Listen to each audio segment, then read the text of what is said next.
Albert Einstein came up with a theory of special relativity that says that time and space are not absolutes because their measurements are based on the motion of the observer. However, the uncertainty principle contradicts this theory because it says that you cannot simultaneously measure the position and velocity of a subatomic particle. While there were advancements in physics, Sigmund Freud was making discoveries in psychology, like there is a mechanism in the brain that keeps painful memories away from the conscious mind, and that dreams show the remote places of the mind. Artists started abandoning realism for expressionism, cubism, abstract, and surrealism to portray beauty in a more colorful way and with more shapes. French impressionists like Edgar Degas found influence in Japanese prints, while the post-impressionists Paul Gauguin fled to Tahiti and Central America and found influence in their primitive arts. Pablo Picasso, Cubist, found influence in African art. Okay. Bauhaus was an institution that brought together innovators that wanted to make urban and industrial building styles and interior designs. The first director, Walter Gropius, made the style that used a lot of glass, and it's used in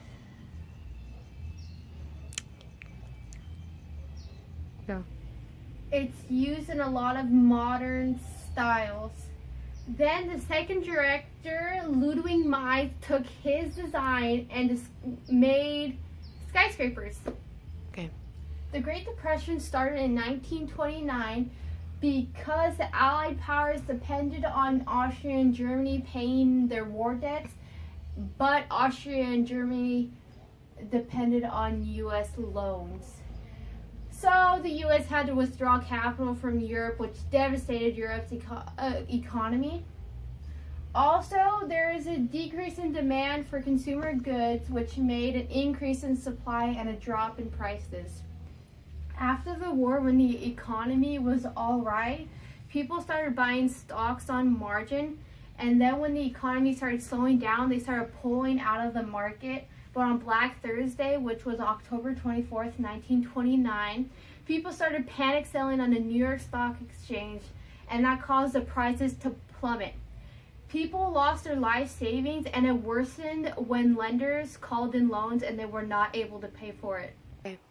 There was a decrease in business activity, employment, and wages because there was no more demand, so people were fired and there was cutbacks in production.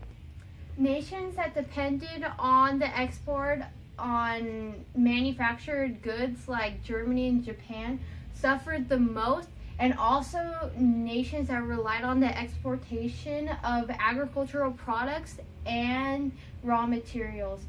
And the U.S. made tariffs that made the U.S. markets completely disappear. So governments started relying on their own resources, and they practiced economic nationalism to create economic self-sufficiency. And for example, the U.S. passed the Smoot-Hawley tariff that rose import duties, and other nations responded to this by making tariffs on U.S. imports. And overall, this created a reduction in international trade. Countries decided to remove women from the workforce to quote-unquote solve male unemployment and increase birth rates. While this was happening, marriage rates, birth rates, and divorce rates declined while suicide rates increased.